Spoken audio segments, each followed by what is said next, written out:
बिस्मिल्लाहिर्रहमानिर्रहीम अस्सलाम वालेकुम। पिछले 48 से 72 घंटों में आप लोगों ने देख लिए Indian air chief, Indian army chief Pakistan की जानिब से जो इंडिया ने बयानात दिए पाकिस्तान को नक्शे से मिटाने के लिए। पाकिस्तान ने उसका जवाब दे दिया, हम मिटेंगे तो तुम भी साथ ही मिटोगे। ये सारी कहानी आपने देख ली और सारी इनकी धमकियां सब कुछ देख लिया। लेकिन एक ऐसी सड़क है जो बड़ी खतरनाक किस्म की सूरत हाल पैदा करने वाली है और पाकिस्तान और इंडिया की वहां पर एक बड़ी जंग मुतवक्के हो सकती है। अब आप ये सोचेंगे कि कौन सी ऐसी सड़क है जिस पर जंग मुतवक्के है। इंडियन वजीर दिफा राजनाथ सिंह ने पाकिस्तान को धमकी दी कि पाकिस्तान सर क्रीक सेक्टर में कोई भी अगर उसने मुहिम जोई की तो इंडिया का रद्द-ए-अमल इतना शदीद होगा कि पाकिस्तान की तारीख और पाकिस्तान की जोग्राफिया दोनों को हम बदल देंगे।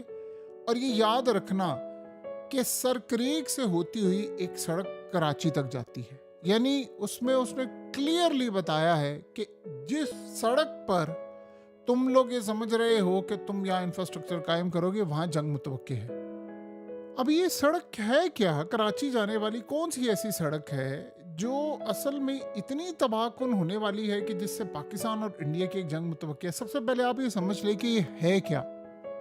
देखिए, इंडिया और पाकिस्तान के सरहदी तनाज़े तो आपको पता है 1947 से चलते आ रहे हैं। इसमें मेन हम सबको पता है कश्मीर का मामला है, इंडिया के लद्दाख का भी मामला है। लेकिन एक सर क्रीक सेक्टर है। बेसिकली ये क्या चीज़ है? क्रीक का मतलब होता है समंदर में मौजूद एक तंग खलीज। अब असल में एक ऐसी जगह है सर क्रीक, इंडिया और पाकिस्तान के दरमियान एक तंग और दलदली खलीज है जो बेसिकली इंडिया इसको, यानी इसका पुराना नाम था बांग गंगा। अब हुआ ये कि बरतानिया ने जब ब्रिटिश यहाँ पर होते थे तो 1914 के अंदर इसका नाम सर क्रीक रख दिया था। तब से ये तनाज़ात में घिरा हुआ है। इंडिया का मानना ये है कि इस इलाके के नीचे समंदर, यानी ये जाता, हमने कहा यहाँ से दलदल है और 1914 में इसका फैसला हो गया था। वो असल में ये समझते हैं कि इसके नीचे बहुत सारे मिनरल्स हैं, गैस हैं, ज़खायर हैं जिन पर इंडिया कब्जा करना चाहता है। और असल सूरत हाल ये है कि यानी बरतानिया की गवर्नमेंट ने 1914 में इसे गैर बहरी, यानी वो कह रहे थे कि बहरी जहाज यहाँ नहीं चल सकते, तो ये इलाका दलदल ज़दा है ये वो, तो उन्होंने इसको पूरी तरह सिंध में शामिल कर लिया। सिंध और गुजरात के इलाकों के साथ मिलता था। उन्होंने कहा चूंकि यहाँ पर दलदल है तो इस सूरत हाल में हम बड़ा क्लियरली बता देना चाहते हैं कि यहाँ पर यानी जो भी सरहद का तयन होगा वो हमेशा याद रखिएगा साहिल से होगा, यानी मशरकी किनारे से। इंडिया ये कहता है कि नहीं, ऐसा नहीं होगा। वो कहते हैं कि सरहद की जो लकीर है वो दरमियान से खींचे। अब अगर ऐसा हो तो इंडिया को समंदर का बड़ा हिस्सा मिल सकता है, जबकि लकीर को किनारे से खींचा जाए तो पाकिस्तान को फायदा होगा। गोरे फैसला कर रहे हैं कि लकीर को किनारे से खींचा जाए। सो ये सूरत हाल इनके लिए बड़ी अहम है, इसीलिए उन्होंने सारा इसको सिंध में शामिल कर लिया। अब आप ये सोचें कि जब आज़ादी हुई तो इंडिया ने कहा कि नहीं, हम तो इसको तस्लीम नहीं करते। बहरहाल ये मामला चलता रहा। अब राजनाथ सिंह ने जो बात की है, उसने कहा है पाकिस्तान यहाँ पर इंफ्रास्ट्रक्चर कायम कर रहा है, तामीरात कर रहा है और यहाँ पर सिक्योरिटी मिलिट्री तामीरात यहाँ पर हो रही हैं, जिसको वो कह रहे हैं हम किसी सूरत तस्लीम नहीं करेंगे। अब आप ये सोचें कि इंडिया ये समझता है कि यहाँ पर मादनियात हैं, यानी मिनरल्स है, यहाँ पर रेयर अर्थ एलिमेंट्स भी हैं, यहाँ तेल है, यहाँ गैस है, तो हमें माला माल है ये इलाका, हमें ये इलाका वापस लेना। अब राजनाथ सिंह ने असल में जो धमकी दी है वो उसने कहा है कि हमने ये इलाका लेना है और यहाँ से ये सड़क होती है कराची तक जाएगी। उसने बड़ा क्लियरली कह दिया है कि सिंध पर हमने हमला करना है। देखिए, इंडियन नेवल जो चीफ है उसका आप बयान पढ़े। पिछले अगर आप 24 से 48 घंटों में इंडिया के बयानात पढ़ेंगे तो ये बड़े हैरान कर देने वाले। यानी इंडिया के नेवल चीफ ने ये कहा है कि ओपनिंग इस दफ़ा हम करने के लिए जा रहे हैं, हर सूरत हम ओपनिंग करेंगे और हम ही जाएंगे तो ये मामला बड़ा क्लियर होगा। यानी एयर, सबसे पहले उसने कहा कि इस दफ़ा लड़ाई हम स्टार्ट करेंगे। फिर आर्मी चीफ ने कहा है कि हम पाकिस्तान को नक्शे से ही मिटा देंगे। फिर उनके एयर चीफ ने कहा है कि अब लड़ाई के लिए हमने अगली दफ़ा तबाही करनी है मज़ीद। अब डिफेंस मिनिस्टर राजनाथ सिंह ने अलग बात की। ये पूरी तरह जंग में कूदने जा रहे हैं। ये एक इलाका बड़ी जंग की तरफ ले जा सकता है मामला, और ये बात आप ज़हन में रखिएगा। पाकिस्तान ने बड़ा क्लियर कर दिया है कि जब तुम आओगे ना ये हरकतें करने तो हम तुम्हें ठीक कर देंगे। यानी पुराने ज़माने के अंदर जो मंजी खराब जिसे कहते हैं चारपाई जो होती थी वो जब ख़राब हो जाती थी तो लोग उसको ठीक करते थे, मंजी ठोकना उसको कहते हैं, यानी उसको आप पूरी तरह रिपेयर करते थे। तो एग्जैक्टली इंडिया की यही सूरत हाल इस वक्त नज़र आ रही है कि जिसमें एक पंजाबी का मुहावरा है कि मंजी ठोक देना। इंडिया इस वक्त कम्प्लीटली तैयार है बड़ी जंग के लिए, और ये जंग उनको नहीं सूट करती, ये जंग बहुत सारे ममालिक को सूट करती है और वो चाहते हैं ये जंग हो जाए, जिसमें इसराइल सर फहरिस्त है। अब इस सूरत हाल में जो सबसे बड़ा मसला यहाँ पर ही आया है कि इंडिया तनाज़ात पुराने निकाल रहा है, और उन्होंने असल में हर तनाज़े के बाद वो सऊदी अरब को पैगाम दे रहे हैं, वो कभी अमेरिका को पैगाम दे रहे हैं कि तुम्हारे जितने मर्जी मुआहदे हो जाएं, हम इस लड़ाई में कूदने वाले, अब हमने ये इलाका लेकर जाना ही जाना है और किसी सूरत इसको नहीं छोड़ना। इंडिया वो तमाम क्लेम कर रहा है जो आज से पहले मध्यम थे या उन्होंने नहीं किए थे। कश्मीर की तो बात की, अब ये सर क्रीक की भी उन्होंने बात कर दी है।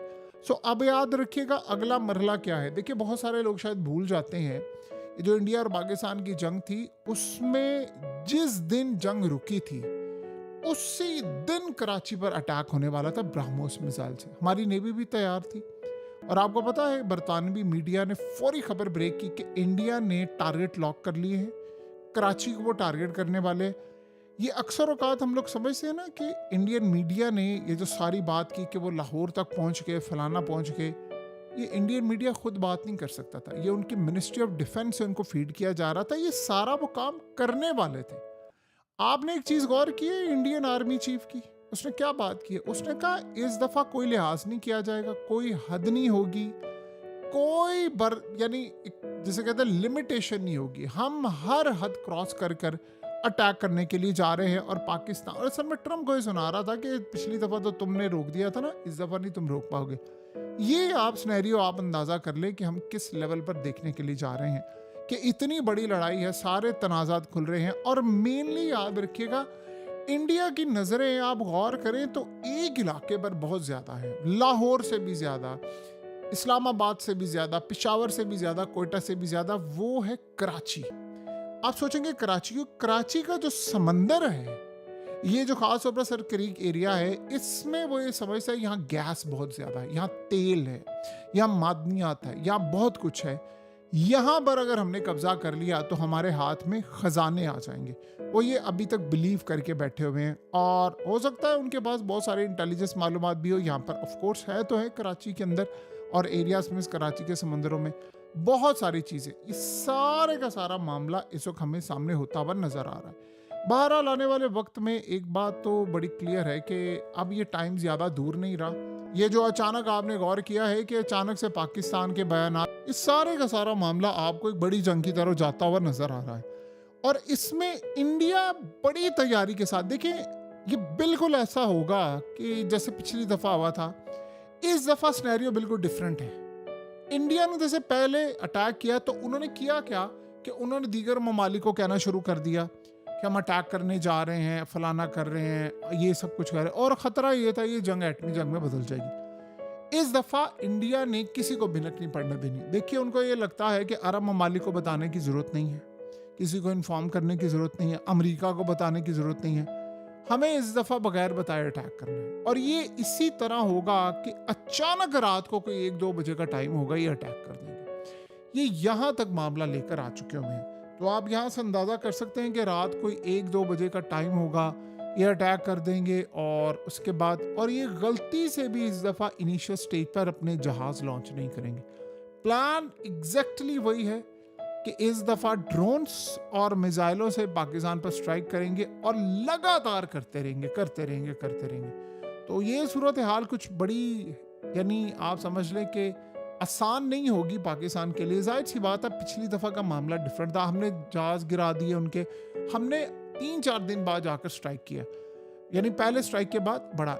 इस दफ़ा हमें इनिशियल स्टेज पर ही स्ट्राइक करना पड़ेगा, स्ट्राइक बैक, रिटेलिएट करना पड़ेगा। हमारे पास कोई दूसरी ऑप्शन नहीं है, क्योंकि उन्होंने मिसाइल मारने हैं, उन्हें ड्रोन्स मारने, और वो कंटिन्यूसली करते रहेंगे। और इंडिया के अंदर उनकी आवाम इतनी बुरी तरह पाकिस्तान से बदला लेने के लिए तड़प रही है क्या आपने देखा कि एशिया कप हुआ तो उसमें सीट्स खाली थी स्टेडियम की, तो इतना उन्होंने बाइकआउट वाला सिस्टम रखा। बहरहाल इस सारी सूरत हाल में जो मामला आप सबके सामने है, हम बहुत बड़ी लड़ाई की तरफ जा रहे हैं। उसमें तनाज़ात पुराने नए सारे उभर कर सामने आने वाले हैं, और इंडिया ने अब एक और सड़क जो वो कराची तक वो कहते हैं लेकर जा रही है, हम वहाँ तक आएंगे और इस दफ़ा सिंध हमारा मेन टारगेट होगा। बहरहाल इंडियन नेवी इसके लिए तैयार बैठी हुई है, हम भी तैयार हैं। आप आ जाए, देखिए हो जाना चाहिए एक ही दफ़ा, फिर फैसला हो जाए। हमने बड़ा इनको समझाया है, अगर नहीं होता ना तो इस दफ़ा फैसला करके हिसाब किताब चुकता कर देते हैं।